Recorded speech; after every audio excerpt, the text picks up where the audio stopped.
ಒಳಿತು ಮಾಡು ಮನ್ಸ, ನೀ ಇರೋದು 3 ದಿವಸ. ಅವ್ರು ಇಷ್ಟೆಷ್ಟು ಇರ್ತಾರೆ, ಒಂದು 18 ವರ್ಷ 20 ವರ್ಷ. ಏನಪ್ಪ ನಿನ್ನ ಕೇಸ್ ಅಂದರೆ 3.5 ಅಂತಾರೆ. ಏನು 3.5 ಅಂದರೆ 3 ಮಾಡಿದ್ರು ಒಂದು 7 ಅಂದರೆ ಆಫ್. ಅದು ಅಲ್ಲಿ ಒಳಗಡೆ ಹೋಗ್ಬಿಟ್ರೆ ನಿಮ್ಗೆ ತಪ್ಪು ಮಾಡಬಾರ್ದು ಅನ್ಸುತ್ತೆ, ಬೇರೆಯವ್ರಿಗೆ ಕೆಟ್ಟದ್ದು ಮಾಡಬಾರ್ದು ಅನ್ಸುತ್ತೆ. ಸ್ಕೂಲ್ ಸ್ಟೂಡೆಂಟ್ಸ್ಗಳಿಗೆ ಜೈಲಲ್ಲಿರೋ ಕೈದಿಗಳದ್ದು ಪರಿಚಯ ಮಾಡಿಸ್ಬಿಟ್ಟು ಅವ್ರ ಸ್ಟೋರಿಗಳು ಹೇಳಿದ್ರೆ ನಿಜವಾಗ್ಲೂ ಸರ್ ಯಾರು ತಪ್ಪು ಮಾಡಕ್ಕೆ ಹೋಗಲ್ಲ. ರಿಯಲ್ ಆಗಿ ಹೇಳಿದೆ ಜಡ್ಜ್ ಮುಂದೆ ರೀಮೇಕ್ ರೈಟ್ಸ್ ದುಡ್ಡು ಕೊಟ್ಟಿದ್ದಾರೆ ಅವರು ಅಂತ ಹೇಳಿದೆ. 6 ತಿಂಗಳು ಕನ್ವಿಕ್ಷನ್ ಒಳಗಡೆ ಹೋಗಿ. ನೀವು ಜೈಲಲ್ಲಿ ನಾನು ನೋಡಿದ್ದು 99% ಸರ್ ಅಮಾಯಕರೇ ಇರೋದು. 99%. ನನ್ನ ಫೇವರೇಟ್ ಪ್ಲೇಸ್ಗಳು 2 ಅಂತ, ಮಸಣೆ ಮತ್ತು ಜೈಲು. ಭೂಮಿ ಮೇಲೆ ಬಾಡಿಗೆದಾರ ನೀನಣ್ಣ. ರಂಗಣ್ಣ ಅವ್ರದ್ದು ಇಂಟರ್ವ್ಯೂ ಆಗಿತ್ತು, ಆಲ್ರೆಡಿ ಇಂಟರ್ವ್ಯೂ ಆಗಿತ್ತು, ಅದೇ ಮನೇಲಿ ಇಂಟರ್ವ್ಯೂ ಆಗಿತ್ತು. ಆ ಇಂಟರ್ವ್ಯೂಂದ ಒಬ್ರು ಫೋನ್ ಮಾಡ್ತಾರೆ, ಅವ್ರ ಹೆಸರು ಬಸವರಾಜ್ ಅಂತ ಯಾರೋ ಒಬ್ರು ಫೋನ್ ಮಾಡ್ತಾರೆ. ಫೋನ್ ಮಾಡಿಬಿಟ್ಟು ಅವ್ರು ಕೀಪ್ಯಾಡ್ ಫೋನ್ ನನ್ನ ಹತ್ರ ಆ ನಂಬರ್ ಡಿಸ್ಪ್ಲೇ ಮಾಡಿದರು, ಯಾವುದು ಪಬ್ಲಿಕ್ ಟಿವಿಯಲ್ಲಿ ಡಿಸ್ಪ್ಲೇ ಮಾಡಿದರು. ಇವ್ರಿಗೆ ಏನಾದರೂ ಸಹಾಯ ಮಾಡಿ ಅಂತ ಮಾಡಿದಾಗ ಅವ್ರು ಫೋನ್ ಮಾಡಿದ್ರು. ಫೋನ್ ಮಾಡಿಬಿಟ್ಟು ಏನಪ್ಪ ನೀನು ಸಿದ್ಧಗಂಗಾ ಸ್ವಾಮಿಗಳ ಬಗ್ಗೆ ಹಾಡು ಬರೀತೀಯಾ ಅಂತ. ಹಾಡು ಸಿದ್ಧಗಂಗಾ ಸ್ವಾಮಿಗಳ ಬಗ್ಗೆ ನಾವು ಹಾಡು ಬರೆಯೋದ? ಆದರೆ ನನಗೇನು ಒಂದು ಇದಿತ್ತು ಅಂತಂದರೆ ಅವನ ಹತ್ರ ಹೋದ್ರೆ ಒಂದು 500 ರೂಪಾಯಿ ಅಂತ ಮಿಸ್ ಇಲ್ಲ, ಗ್ಯಾರಂಟಿ ವರ್ಕೌಟ್ ಆಗುತ್ತೆ ಅಂತ ಹೇಳ್ಬಿಟ್ಟು ನಾನು ನಮ್ಮ ದಾಸಗಳಿಂದ ರಾಜಾಜಿನಗರಕ್ಕೆ ನಡ್ಕೊಂಡೋದೆ. ನಾನೇನಂದ್ರೆ ಅವ್ರು ಏನೋ ಮಾಮೂಲು ಗೊತ್ತಲ್ಲ ಸರ್, ಹಾಡು ಬೇರೆಯವ್ರಿಗೆ ಗಿಡ ಬೇರೆಯವ್ರು ಇರ್ತಾರೆ, ಮಾಮೂಲಾಗಿ ಏನೋ ಒಂದು ಅಭಿಮಾನಿಗಳಿರ್ತಾರೆ, ಏನೋ ಜನ ಸೇರಿಸ್ಕೊಂಡು 4-5 ಜನ ಸೇರ್ಕೊಂಡು ಮಾಡ್ತಾರೆ ಹಂಗೆ ಹಿಂಗೆ ಅಂತ ಅಂದ್ಕೊಂಡ ತಕ್ಷಣ ಅಲ್ಲಿ ಅಂಬಿಕಾ ಹೋಟ್ಲ್ ಅಂತ ರಾಜಾಜಿನ ರಾಮ ಮಂದಿರ ಹತ್ರ ಅಂಬಿಕಾ ಹೋಟ್ಲ್ ಅಂತ ಅಲ್ಲಿ ಬಾಪ ಅಂದರು. ಅಲ್ಲಿ ಹೋದೆ. ಅಲ್ಲಿ ಹೋಗಿದ ತಕ್ಷಣ ಸರ್ ಇಲ್ಲಿ ಬಂದಿದ್ದೀನಿ ಸರ್ ಅಂತ ಫೋನ್ ಮಾಡಿದೆ. ಅಲ್ಲಿ ನಮ್ಮ ಡ್ರೈವರ್ ಇದ್ದಾನಪ್ಪ ಅಂತಂದು. ಹಾಂ ಡ್ರೈವರ್ ಇದ್ದಾನೆ ಅಂದಾಗ ಗೊತ್ತಾಯ್ತು, ದೊಡ್ಡ ವ್ಯಕ್ತಿನೇ ಇರಬೇಕು, ಡ್ರೈವರ್ ಇಟ್ಕೋಬೇಕಂದ್ರೆ ನಾವು ದೊಡ್ಡ ವ್ಯಕ್ತಿನೇ ಇರಬೇಕು ಅಂತ ಹೇಳಿ ಹೋದೆ. ಹೋದ ತಕ್ಷಣವೇ ಅಲ್ಲಿ ದೊಡ್ಡ ಮನೆ ಸರ್ ರಾಜಾಜಿನಗರದಲ್ಲಿ. ಮನೆ ಭಯಂಕರ ಅರಮನೆ ಥರ, ಬಂಗ್ಲೆ ಒಳಗಡೆ ಒಳಗಡೆ ಹೋದ ತಕ್ಷಣ ಅವ್ರು ಪೂಜೆ ಗೀಜೆ ಮಾಡ್ಕೊಂಡು ಬಂದ ತಕ್ಷಣವೇ ಅವರು ದೊಡ್ಡ ಪೆಟ್ರೋಲ್ ಬ್ಯಾಂಕು ತುಂಬ ರಾಜಕೀಯ ದೊಡ್ಡ ವ್ಯಕ್ತಿ ಅವರು. ಆ ಪೆಟ್ರೋಲ್ ಬಂಕ್ ಎಲ್ಲ ಇದೆ ಅವ್ರದ್ದು. ಹೇಳಿದ್ರೆ ನಮಗೆ ಈ ಥರಪ್ಪ ನಮ್ಮದು ಬಾಪ ಕುಂತ್ಕೊಪ್ಪ ಅಂದರು. ಕುಂತ್ಕೊಂಡೆ ನಾನು. ಅಲ್ಲಿ ಕುತ್ಕೊಳ್ಳೋಕ್ಕೂ ನಾನು ನೋಡಿದ್ರೆ ನನ್ನ ಯಾವಾಗಲೂ ಬಟ್ಟೆ ಕ್ಲೀನ್ ಇರಲ್ಲ, ಅದು ವೈಟ್ ಇದೆ ಸೋಪ. ಅಲ್ಲಿ ಕುಂತ್ಕೊಳ್ಳೋಕ್ಕೂ ನಮಗೆ ಇದಾಗ್ತಾ ಇದೆ. ಕುಂತ್ಕೊಳ್ಳಪ್ಪ ಆರಾಮ್ ಕುಂತ್ಕೊಪ್ಪ ಅಂದರು. ಸ್ನಾನಾಗೇನೋ ಮಾಡೋದು ಹೋಗ್ಬಿಟ್ಟಿದ್ದೀನಿ ನಾವು. ಅದಾದಮೇಲೆ ಬಂದ ತಕ್ಷಣವೇ ಆಚೆ ಕಡೆಯಿಂದ ಬಂದರು. ಏನಪ್ಪ ಬರೀತೀನಪ್ಪ ಹಾಡು? ನಾನು ಆಯ್ತು ಸರ್ ಬರೀತೀನಿ ಸರ್ ಅಂತಂದೆ. ನಾನು ಸುಮ್ಮನೆ ಬರೀಬೇಕು ಅನ್ನೋದು ನನಗೆ ಗೊತ್ತಿಲ್ಲ, ನಾನು ಅವ್ರ ಬಗ್ಗೆ ಬರೆಯೋಷ್ಟು ದೊಡ್ಡವು ನಾನಲ್ಲ, ಒಂದು ಚೂರು ಮಿಸ್ಟೇಕ್ ಮಾಡೋಕ್ಕೂ ಆಗಲ್ಲ. ಅವ್ರ ಸಾಧನೆ ಬಗ್ಗೆ ಸುಮ್ಮನೆ ಕೇಳಿದ್ದೆ ಅವ್ರದ್ದು. ಏನಂತಂದರೆ ಅವರು ಸಿದ್ಧಗಂಗಾ ಸ್ವಾಮಿಗಳು ಈ ಥರ ಮಠ ಅವ್ರು ಈ ಥರ ಓದಿಸ್ತಾರೆ ಅಷ್ಟೇ ಗೊತ್ತಿತ್ತು ನನಗೆ, ಬೇರೆ ಏನು ಗೊತ್ತಿಲ್ಲ. ನಾನು ಯಾವುದೂ ಬುಕ್ಸ್ ಓದಲ್ಲ, ಯಾವುದು ಬುಕ್ಸು ಇದುವರೆಗೂ ಒಂದು ಬುಕ್ಕು ನಾನು ಓದಲ್ಲ, ಒಂದು ಪೇಜ್ ಕೂಡ ನನಗೆ ಓದಷ್ಟು ಪೇಷನ್ಸ್ ಇಲ್ಲ, ಓದೋ ಅಭ್ಯಾಸನೂ ಇಲ್ಲ. ಕನ್ನಡ ಸಾಹಿತ್ಯ ಎಲ್ಲ ಓದಲ್ಲ? ಯಾವುದು ಓದಿಲ್ಲ. ಕುವೆಂಪು ಬೇಂದ್ರೆ ಯಾವ್ದು ಹೆಸರುಗಳು ಗೊತ್ತು ಸರ್, ಯಾವುದು ಒಂದೊಂದ್ಸಲ ಏನಾಗ್ಬಿಡ್ತದೆ ಅಂದ್ರೆ ನನಗೆ ಗೊತ್ತಿಲ್ಲದಂಗೆ ಪ್ಯಾರಲಲ್ ಲೈನ್ ಬಂದ್ಬಿಡ್ತವೆ. ಮೊನ್ನೆ ಬಂತು 2 ಪ್ಯಾರಲಲ್ ಲೈನು. ಅವಾಗ ನಮ್ಮ ಮ್ಯೂಸಿಕ್ ಡೈರೆಕ್ಟರ್ ಇಲ್ಲ ಸರ್, ಈ ದೊಡ್ಡ ಕವಿ ಬರೆದಿರೋದು ಒಂದೇ. ಹೌದಾ, ಬೇಡಪ್ಪ ಚೇಂಜ್ ಮಾಡು ಅಂತ ಹೇಳಿದೆ. ಆ ಥರ ಬಂದ್ಬಿಡ್ತದೆ ಒಂದೊಂದ್ಸಲ ಆಗ್ಬಿಡ್ತದೆ. ನಾನು ಓದಿಲ್ಲ ಸರ್, ತಿಳ್ಕೊಂಡಿಲ್ಲ ಅವ್ರ ಬಗ್ಗೆ ಹೆಂಗೆ ಬರೆಯೋದು ಅಂತಂದೆ. ನಾನು ಸದ್ಯಕ್ಕೆ ಇವರು 500 ರೂಪಾಯಿ ಅಂತ ಗ್ಯಾರಂಟಿ ಮಿಸ್ ಇಲ್ಲ, ಕೊಡ್ತಾರೆ ಇವಾಗ.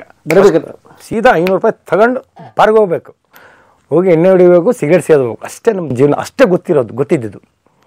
ಅವರು ಬಂದ ತಕ್ಷಣವೇ ಅವ್ರದ್ದೇನು ಪ್ರೊಸೀಜರು, ಕಲ್ಸಕ್ರೆ ಖರ್ಜೂರ ತಗೊಂಡು 500 ರೂಪಾಯಿ ನೋಟ್ ಇಷ್ಟು ನೋಟ್ ಹಾಕ್ಕೊಂಡು ಹಿಂಗೆ ಕೊಟ್ಟರು ನನಗೆ. ಒಂಥರ ಶಾಕ್ ಆಯಿತು. ತಗೊಂಡೆ ನಾನು. ಆಯ್ತು ಸರ್ ಬರಿತೀನಿ ಸರ್ ಅಂದೆ.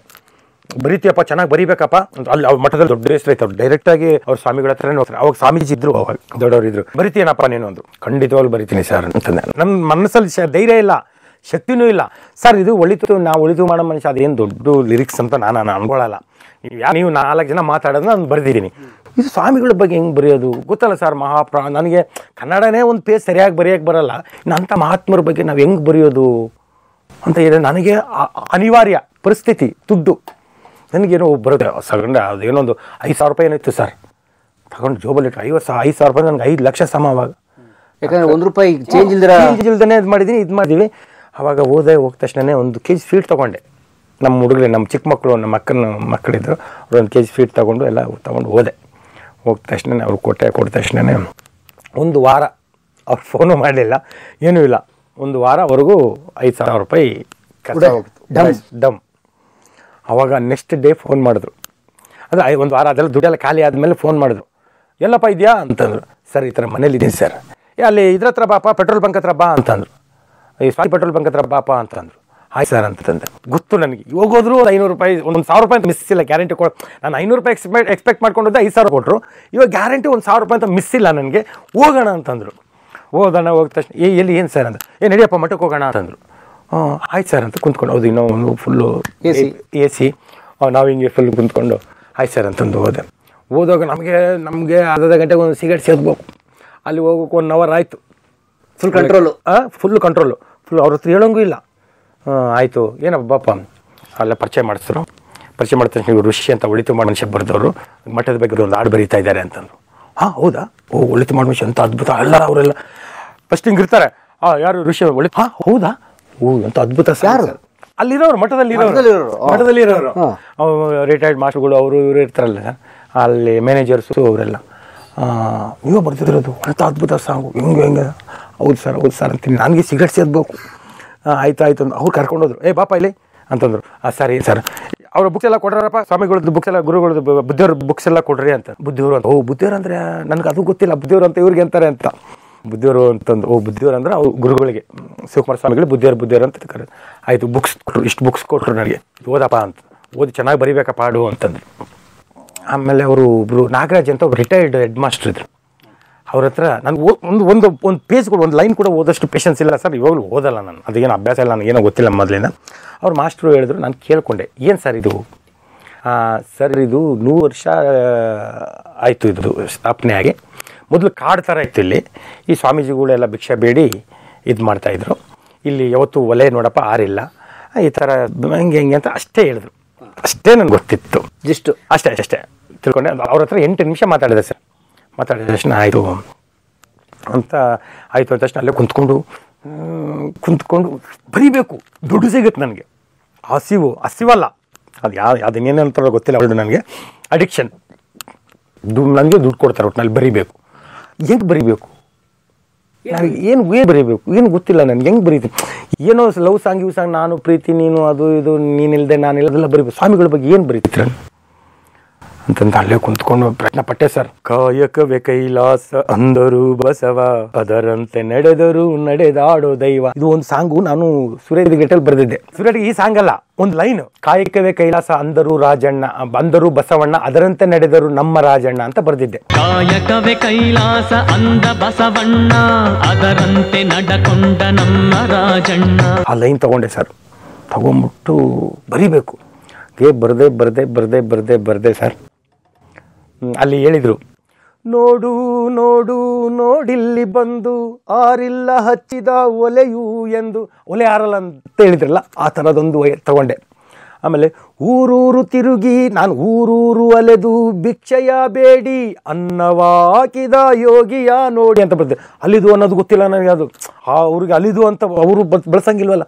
ಮ್ಯೂಸಿಕ್ ಡೈರೆಕ್ಟ್ರೇ ಅಲ್ಲಿದು ಬೇಡ ಸರ್, ಊರೂರು ತಿರುಗಿ ಅಂತ ಮಾಡಿ ಸರ್ ಅಂದರು. ಆಯ್ತು ಸರ್, ಊರೂರು ತಿರುಗಿ ಅಂತ ಮಾಡಿ ಅಂತ ಅಷ್ಟೆಲ್ಲ ಮಾಡಿದೆ. ಎಲ್ಲ ಮಾಡಾದ್ಮೇಲೆ ಅದು ಹಾಡೆಲ್ಲ ಆಯ್ತು ಸರ್. ಅವರು ಮೀಟ್ ಮಾಡಕ್ಕೆ ಹೋಗಿದ್ವಿ ಸರ್. ಸ್ವಾಮೀಜಿಗಳು ತುಂಬ ಸೀರಿಯಸ್ ಆಗಿದ್ರು. 6 ತಿಂಗಳಾದ್ಮೇಲೆ ತುಂಬ ಸೀರಿಯಸ್ ಆಗಿದ್ರು.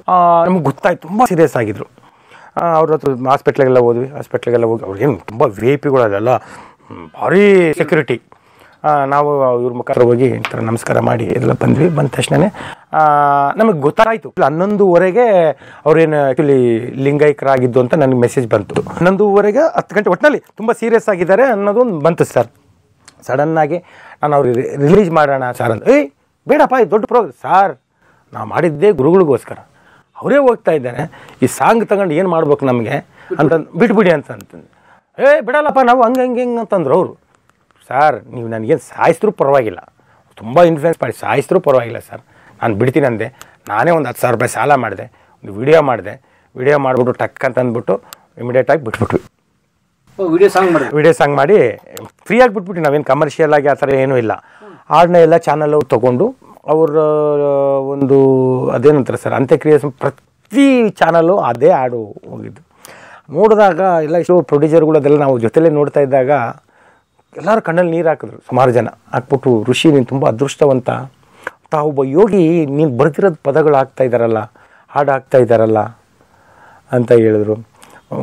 ಖುಷಿ ಆಯಿತು. ಹಿಂಗೋ ಬರೆದೆ. ಆಮೇಲೆ ಇನ್ನೊಂದು ಆ ಸಾಂಗ್ ಬರೀಬೇಕಂದಾಗ ಇನ್ನೊಂದು ವಿಷಯ ಹೇಳ್ತೀನಿ ಸರ್. ಇಷ್ಟೊಂದು 2 ಲೈನ್ ಬಂತು ಸರ್. ಜೈಲಿಂದ ಬಂದಾಗ ನಮ್ಮ ಮಾವರು ಇದು ಪಿಂಡೆ ಸೆಕೆಂಡ್ ಸ್ಟೇಜಲ್ಲಿ ಅವರು ಲಾರಿ ಓಡಿಸ್ತಾ ಇದ್ರು ಸರ್. ನನಗೆ ಖರ್ಚಿಗೆ ಬೇಕಲ್ಲ ಸಿಗರೇಟ್ಗೆ ಪರೇಟ್ಗೆ ಅಂತಂದು ನಾನು ಅವ್ರ ಜೊತೆ ಹೋಗ್ತಾ ಇದ್ದೆ. ನನಗೆ 100-150 ರೂಪಾಯಿ ಕೊಡೋರು. ಲಾರಿ ಅಂತಂದರೆ ಅವ್ರಿಗೆ ಹತ್ತಕ್ಕಾಗಲ್ಲ, ಸ್ವಲ್ಪ ಕಾಲು ನೋವು. ಈ ಲಾರಿ ಅಂತಂದರೆ ಈ ಫ್ಯಾಕ್ಟ್ರಿಯಲ್ಲಿ ಒಂದು ಟಾಯ್ಲೆಟ್ ನೀರಲ್ಲಿ ಇರುತ್ತಲ್ಲ ಸರ್, ಅದನ್ನು ತಗೊಂಡು ಕ್ಲೀನ್ ಮಾಡಿ ಕೆಂಗೋರಿಮ್ಮರಿಗೆ ಹಾಕೋಂಥದ್ದು ಕೆಲಸ, ಡ್ರೈವರ್ ಕೆಲಸ ಮಾಡ್ತಾ ಇದ್ರು. ಲಾರಿ ಮೇಲೆ ಹತ್ಬಿಟ್ಟು ಅಲ್ಲಿ ಪೈಪ್ ಹಿಡಿಬೇಕು, ಅಲ್ಲಿ ಪೈಪ್ ಕನೆಕ್ಷನ್ ಕೊಟ್ಬಿಟ್ಟು ಪೈಪ್ ಹಿಡಿಬೇಕು. ಒಂದು ಭಯಂಕರ ಸ್ಮೆಲ್ ಅದು. ಅಲ್ಲಿ ಹಿಡಿಬೇಕು ಒಂದು 15 ನಿಮಿಷ ಆಗುತ್ತೆ. ಆ 15 ನಿಮಿಷ ಟೈಮ್ ಪಾಸ್ ಮಾಡೋದೇ ಕಷ್ಟ ನನಗೆ. ಆವಾಗ ಫುಲ್ ಸಾಂಗ್ ನೋಡಿ ಎಂಥ ಏನೇನೋ ಹೇಳ್ತಾರೆ ಸಾಂಗ್ಗಳು, ಹಂಗೆ ಅಂದರೆ ಆ ಸಾಂಗ್ ಬಂದಿರೋಂಥ ಸಂದರ್ಭ, ಅದೊಂದು ಪ್ಲೇಸು ಗಲೀಜು ನಿಂತ್ಕೊಳ್ಳೋಕ್ಕಾಗಲ್ಲ ಸರ್. ಅಲ್ಲಿ ನಾವು ಇದು ಮಾಡಿಬಿಟ್ಟು ಅದನ್ನ ಕ್ಲೀನಾಗಿ ಹಂಗೆ ಹಿಡ್ಕೊಂಡಿರ್ಬೇಕು. ಅದು ನೀರು ಬರೋವರೆಗೂ ಖಾಲಿ 15 ನಿಮಿಷ 20 ನಿಮಿಷ ಆಗುತ್ತೆ. ಆ 20 ನಿಮಿಷ ಡೈಲಿ ಹೋಗ್ತಾ ಇದ್ನಲ್ಲ ಸರ್, ಡೈಲಿ 4 ಲೈನ್ ಅಲ್ಲಿ ಬಂದ್ಬಿಡೋದು. ಹೆಂಗೋ ಆ ಸ್ಮೆಲ್ಗೂ ಇದಕ್ಕೂ ಏನೋ ಗೊತ್ತಿಲ್ಲ, ಅಲ್ಲಿ ಬಂದ್ಬಿಡೋದು ಸರ್. ಆಮೇಲೆ ಹಾಡೆಲ್ಲ ಬರೆದಾದ್ಮೇಲೆ ನನಗೆ ಕನ್ನಡ ಮಾಮೂಲು ವರ್ಡ್ ಗೊತ್ತು. ನಾನು ಏನು ಅಂದ್ಕೊಂಡಿದ್ದೆ ಅಂತಂದರೆ, ನಾನು ಬರೆದಾಗ ಅರ್ಥ ಆಗಬಾರ್ದು ಯಾರಿಗೂ, ಆ ಥರ ಒಂದು 2 ಲೈನ್ ಬರೀಬೇಕು ಅಂತ ಅಂದ್ಕೊಂಡೆ. ಮಾಮೂಲು ಒಳಿತು ಮಾಡೋ ಮನುಷ್ಯ ಅಂದರೆ ಎಲ್ಲರಿಗೂ ಅರ್ಥ ಆಗುತ್ತೆ, ಕಾಯಕವೇ ಕೈಲಾಸ ಅಂದರೆ ಎಲ್ಲರಿಗೂ ಅರ್ಥ ಆಗುತ್ತೆ. ಬರೀಬೇಕು ಅಂತಂದಾಗ ಏನು ಬರೀಬೇಕು ಅಂತ ಯೋಚನೆ ಮಾಡಿದಾಗ ಅಲ್ಲಿ ಅವ್ರು ಹೇಳಿದ್ರು, ಇದು ಕಾಡು ಥರ ಇತ್ತಪ್ಪ ಅಂತಂದ. ನಾನೇನು ಮಾಡಿದೆ, ಕಾನನಕ್ಕೆ ಗಾನವಿಯ ಕರೆ ಕಳಿಸಿದ, ಎಲ್ಲರಿಗೂ ಆಕೆಯನ್ನು ಪರಿಚಯಿಸಿದ. ಸರಸ್ವತಿ ಗಾನವಿ ಅಂತಾರೆ ಅಂದ್ಬಿಟ್ಟು ನಮ್ಮ ಅಕ್ಕನ ಮಗ ಇದ್ದಾನಲ್ಲ, ಮಗಳ ಹೆಸರು ಗಾನವಿ ಅಂತ, ಸರಸ್ವತಿ ಅಂತ. ನಾನು ಒಬ್ರು ಟಿ ವಿ ಅವ್ರಿಗೆ ಫೋನ್ ಮಾಡಿದೆ, ಸರ್ ಕಾನನಕ್ಕೆ ಸರಸ್ವತಿಯ ಕರೆ ಕಳಿಸಿದ ಅಂತ ಬರೆದ್ರೆ ಚೆನ್ನಾಗಿರುತ್ತೆ, ಗಾನವಿಯ ಕರೆ, ಸರಸ್ವತಿ ಅನ್ನೋದು ಕಾಮನ್ ವರ್ಡ್, ಗಾನವಿ ಅಂತ ಬರೀದು ವಿಷಯ ಅಂತ. ಗಾನವಿ ಅಂತ ಬರೆದ, ಕಾನನಕ್ಕೆ ಗಾನವಿಯ ಕರೆ ಕಳಿಸಿದ, ಎಲ್ಲರಿಗೂ ಆಕೆಯನ್ನು ಪರಿಚಯಿಸಿದ. ಸುಮಾರು ಜನಕ್ಕೆ ಅರ್ಥ ಆಗಿಲ್ಲ. ನನಗೆ ಇದೇನೇನಂತ ಕೇಳಿದ್ರೆ ನಾನು ಉತ್ತರ ಹೇಳ್ತಾ ಇದ್ದೆ. ಮಠಕ್ಕೆ ಹೋದ ತಕ್ಷಣವೇ ನೆಕ್ಸ್ಟು ಏನೋ ಅವರು ಇವ್ರ ಜೊತೆನೇ ಹೋಗಿದೆ ಸರ್. ಅದು ಇವ್ರ ಜೊತೆನೇ ಯಾರ ಜೊತೆ ಹೋಗಿದೆ ಸರ್. ಹೋದಾಗ ಅಲ್ಲಿ ಅವರು ಊಟ ಅಲ್ಲಿ ತುಂಬ ಇದು ಬೆಳ್ಳುಳ್ಳಿ ಚಟ್ನಿ ಅದು ಎಲ್ಲ ತುಂಬ ಚೆನ್ನಾಗಿದೆ. ಊಟ ಎಲ್ಲ ಮಾಡಿದ ತಕ್ಷಣ ಅವರು ರಿಟೈರ್ಡ್ ಹೆಡ್ ಮಾಸ್ಟರ್ ಕರೆದ್ರು. ನನಗೆ ಯಾರು ಎಕ್ಸ್ಪ್ಲೇನ್ ಮಾಡಿದರು, ಅದೇನು ಋಷಿ ಕಾನನಕ್ಕೆ ಗಾನವಿಯ ಕರೆ ಕಳಿಸಿದ ಅಂತಂದು.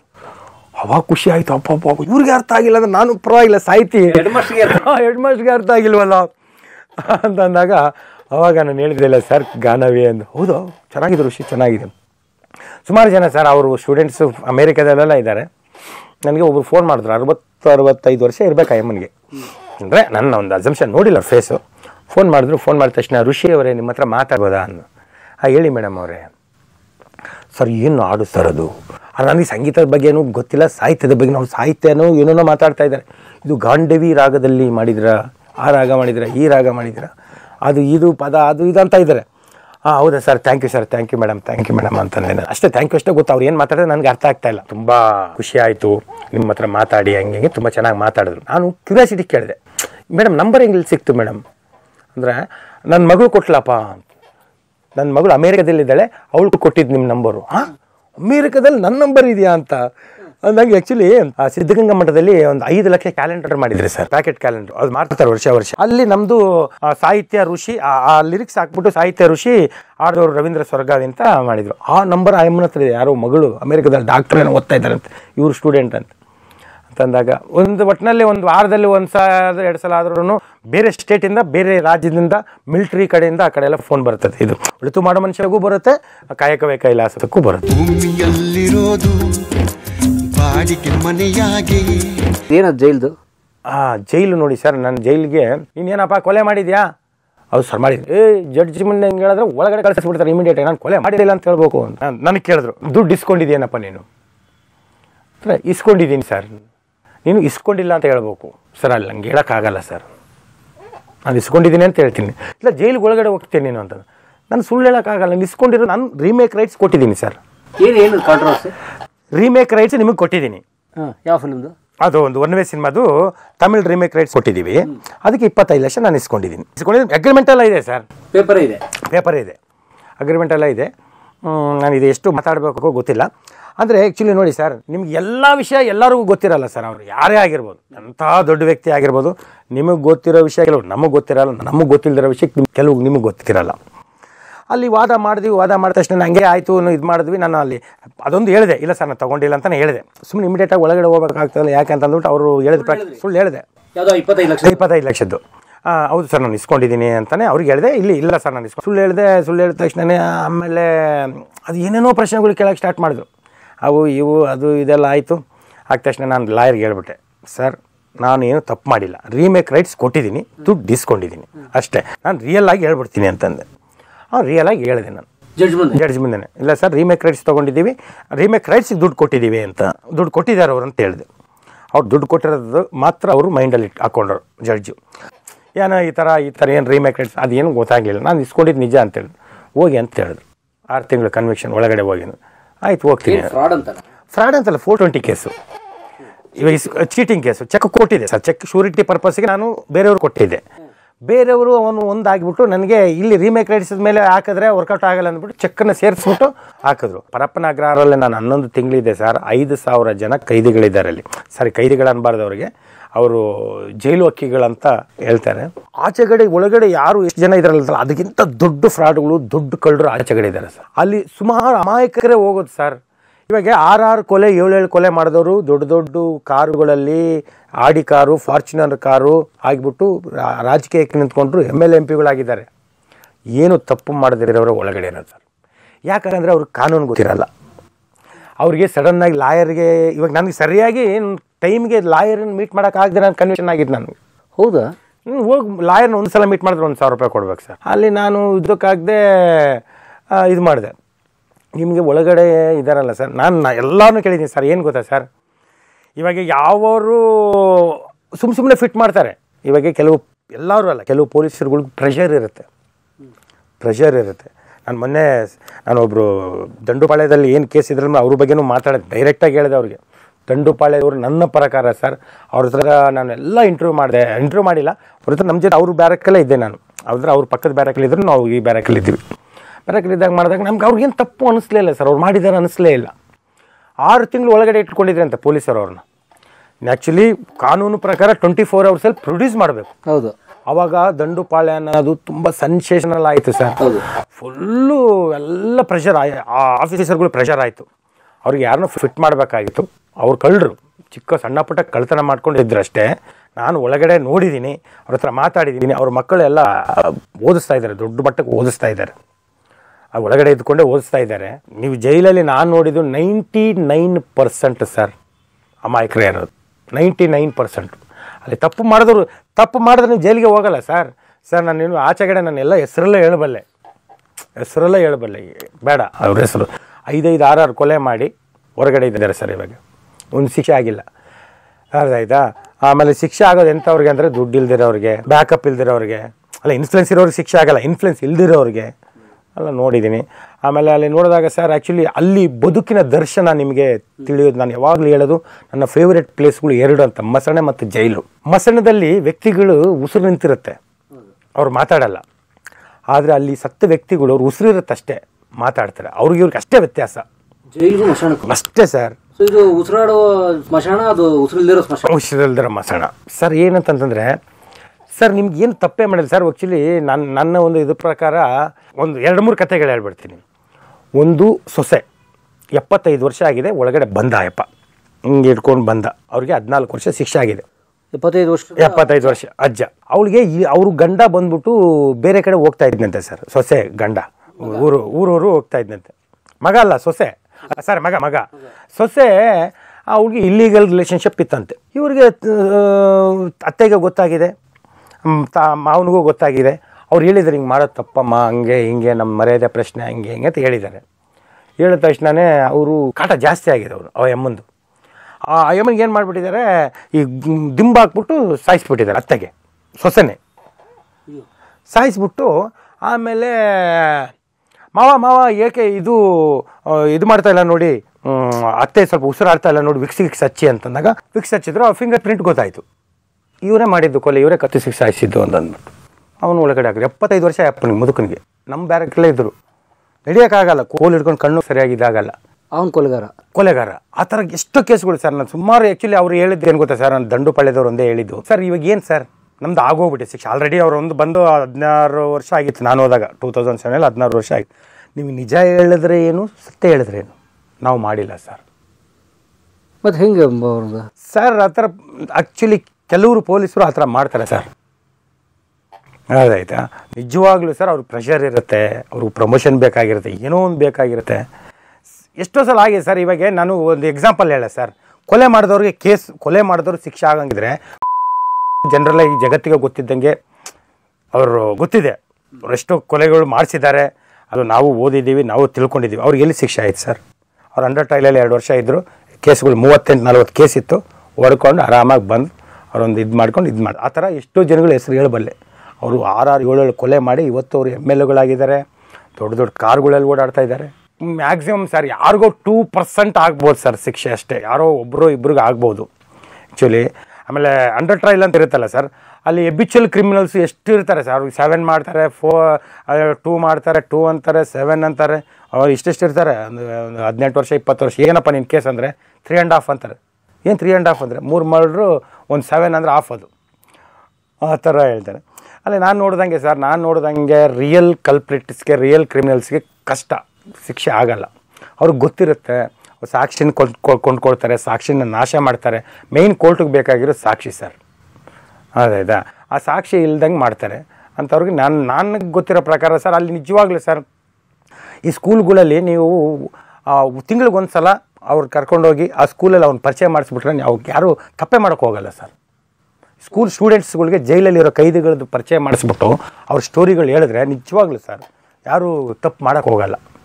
ಸೊ ಅಥವಾ ಸ್ಕೂಲ್ಗೆ ಒಂದ್ಸಲ ಜೈಲ್ ದರ್ಶನ ಮಾಡಿಬಿಟ್ರೆ ಲೈಫಲ್ಲಿ ತಪ್ಪು ಮಾಡಲ್ಲ.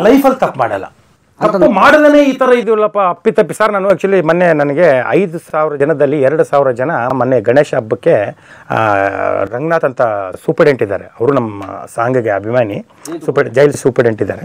ಅವ್ರಿಗೆ 2,000 ಜನ ಈ ಚೀಫ್ ಗೆಸ್ಟಾಗಿ ಋಷಿನೇ ಬರಬೇಕು ಅಂತ ಬರ್ಕೊಟ್ಟಿದ್ದಾರೆ. ಬಂದ್ಬಿಟ್ಟು ಹೋಗಿದ್ವಿ ಒಳಗಡೆ. ಗೆಸ್ಟು ನಾವಿದ್ದು ಜೈಲಿಗೆ. ಅದು ನಾನು ಆ್ಯಕ್ಚುಲಿ ನಾನು ಅನ್ಕೊತಾ ಇದ್ದೆ, ಒಂದಲ್ಲ ಗೆಸ್ಟಾಗಿ ಬರ್ಬೇಕು ಇಲ್ಲಿಗೆ ಅಂತ. ನಾನು ಅಲ್ಲಿ ನಿಮಗೂ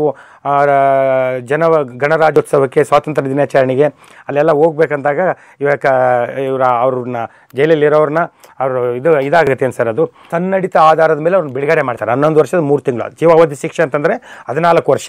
ಅವರಿಗೆ ರೆಮಿಷನ್ ಎಲ್ಲ ಸಿಕ್ಬಿಟ್ಟು ರೆಮಿಷನ್ ಎಲ್ಲ ಕಟ್ ಮಾಡಿ 11 ವರ್ಷದ 6 ತಿಂಗಳಿಗೆ ಬಿಟ್ಬಿಡ್ತಾರೆ. ಒಳ್ಳೇದು ನಡೀತಾ ನೋಡ್ಬಿಟ್ಟು ಎಲ್ಲ ಬಿಟ್ಬಿಡ್ತಾರೆ. ಆ ರೀತಿ ಬಿಡ್ಬೇಕಂದಾಗ ನಾನು ಅಲ್ಲಿ ಕೆಳಗಡೆ ಕುಂತ್ಕೊಂಡಿರ್ತಿದ್ದೆ. ಅವರು ಬರ್ತಾಯಿದ್ರು, ಹೋಮ್ ಮಿನಿಸ್ಟ್ರು ಅವರೆಲ್ಲ ಬಂದು ಭಾಷಣ ಎಲ್ಲ ಮಾಡ್ಬೇಕು. ನಾನು ಒಂದ್ಸಲ ಬರಬೇಕು ಇಲ್ಲಿ ಅಂತ ಅಂದ್ಕೊಂಡಿದ್ದೆ. 2 ಸಲ ಹೋದೆ, 1 ಸಲ ಅಲ್ಲ 2 ಸಲ ಗೆಸ್ಟಾಗಿ ಹೋದ್ವಿ. ಹೋದ ತಕ್ಷಣನೇ ಅಲ್ಲಿ ಸುಮ್ಮನೆ ಕರ್ಕೊಂಡು ಹೋಗಿದ್ದೆ. ನಮ್ಮ ಒಬ್ಬರು ಎಸ್ ಟಿ ಸೋಮಶೇಖರ್ ಅಂತ, ಹನುಮಂತು ಅಂತ, ಕೆಲವರು ಒಂದು 4-5 ಜನ ಒಳಗಡೆ ಯಾರನ್ನೂ ಬಿಡಲ್ಲ. ಅಲ್ಲಿ ಒಳಗಡೆ ಜೈಲಲ್ಲಿ ನಿಮಗೆ ಆ ಸಂದರ್ಭದಲ್ಲಿ ಮಾತ್ರ ಬಿಡ್ತಾರೆ. ನಾವು ಒಳಗಡೆ ಕರ್ಕೊಂಡೋದಾಗ ಅಲ್ಲಿ ಅವರು ಸುಮಾರು ಪ್ರೋಗ್ರಾಮ್ ಮಾಡಿದ್ವಿ, ಆರ್ಕೆಸ್ಟ್ರಾ ಎಲ್ಲ ಇತ್ತು. ದಿವ್ಯಾ ಆಲೂರವರು ಬಂದಿದ್ರು, ಮತ್ತೆ ಅವ್ರು ಆ್ಯಂಕರ್ ಆಗಿ ನಾವೇ ಕರ್ಕೊಂಡೋಗಿದ್ದು. ಆಮೇಲೆ ಅರ್ಜುನ್ ಇಟಿಗಿನೂ ಕರ್ಕೊಂಡೋಗಿದ್ವಿ ಒಳಗಡೆ. ಅಲ್ಲಿ ನಮ್ಮ ಜೊತೆಲಿರೋರು ಅಲ್ಲೆಲ್ಲ ಕಥೆ ಕೇಳ್ಬಿಟ್ಟಪ್ಪ, ಒಂದು ಏಟು ಹೊಡಿಯಲ್ಲಪ್ಪ ಯಾರಿಗೆ. ನಿಜವಾಗ್ಲಿ ಸರ್ ಆ ಥರ ಬದಲಾಗ್ಬಿಡ್ತಾರೆ. ಸ್ಟೂಡೆಂಟ್ಸ್ಗೆ ಒಂದು ಸಲ ನೀವು ಜೈಲಿಗೆ ಕರ್ಕೊಂಡೋಗಿ ಅವ್ರನ್ನ ಪರಿಚಯ ಮಾಡಿಸಿ ಅವ್ರ ರಿಯಲ್ ಸ್ಟೋರಿ ಹೇಳ್ಬಿಟ್ರೆ ಖಂಡಿತವಾಗ್ಲಿ ಯಾರು ತಪ್ಪು ಮಾಡೋಕ್ಕೆ ಹೋಗಲ್ಲ ಸರ್. ನಿಜವಾಗ್ಲೂ ನಿಮಗೆ ಅಲ್ಲಿ ಒಳಗಡೆ ಹೋಗ್ಬಿಟ್ರೆ ನಿಮ್ಗೆ ತಪ್ಪು ಮಾಡಬಾರ್ದು ಅನಿಸುತ್ತೆ, ಬೇರೆಯವ್ರಿಗೆ ಕೆಟ್ಟದ್ದು ಮಾಡಬಾರ್ದು ಅನಿಸುತ್ತೆ. ಜೀವನ ಇಷ್ಟ ಸರ್. 20 ವರ್ಷ 18 ವರ್ಷ ತಂದೆ ತಾಯಿ ಹೆಂಡತಿ ಮಕ್ಕಳನ್ನ ಬಿಟ್ಟು 4 ಗೋಡೆಯಲ್ಲಿ ಇರ್ತಾರಲ್ಲ ಸರ್, ಅದಕ್ಕಿಂತ ದೊಡ್ಡ ಅನುಭವ, ಅದಕ್ಕಿಂತ ದೊಡ್ಡ ಫಿಲಾಸಫಿ ಯಾವುದು ಬೇಕಾಗಿಲ್ಲ ಸರ್. ಅದನ್ನು ಸತ್ಯ ಅರ್ಥ ಮಾಡ್ಕೊಂಡ್ಬಿಟ್ರೆ ಖಂಡಿತವಾಗಿ ಯಾರು ತಪ್ಪು ಮಾಡೋಕ್ಕೆ ಹೋಗಲ್ಲ. ಕಲಾ ಮಾಧ್ಯಮದ ಎಲ್ಲಾ ಎಪಿಸೋಡುಗಳು ನಿಮಗೆ ಸಿಗಬೇಕು ಅಂತಂದ್ರೆ ಕಲಾ ಮಾಧ್ಯಮ ಯೂಟ್ಯೂಬ್ ಚಾನೆಲ್ನ ಸಬ್ಸ್ಕ್ರೈಬ್ ಮಾಡಿ, ಬೆಲ್ ಐಕಾನ್ನ ಕ್ಲಿಕ್ ಮಾಡಿ, ತಪ್ಪದೇ ಮಾಡಿ. ಸ್ನೇಹಿತರೆ, ಕಲಾ ಮಾಧ್ಯಮದ ಎಲ್ಲ ಸಂದರ್ಶನಗಳನ್ನ ನೀವೀಗ ಓದಬಹುದು. www.kalamadhyama.com ಈ ವೆಬ್ಸೈಟ್ಗೆ ವಿಸಿಟ್ ಮಾಡಿ ಇಂಟರ್ವ್ಯೂಗಳನ್ನು ಓದಿ. ಓದುವ ಸಂಸ್ಕೃತಿ ಹೆಚ್ಚಾಗಲಿ. ಧನ್ಯವಾದ.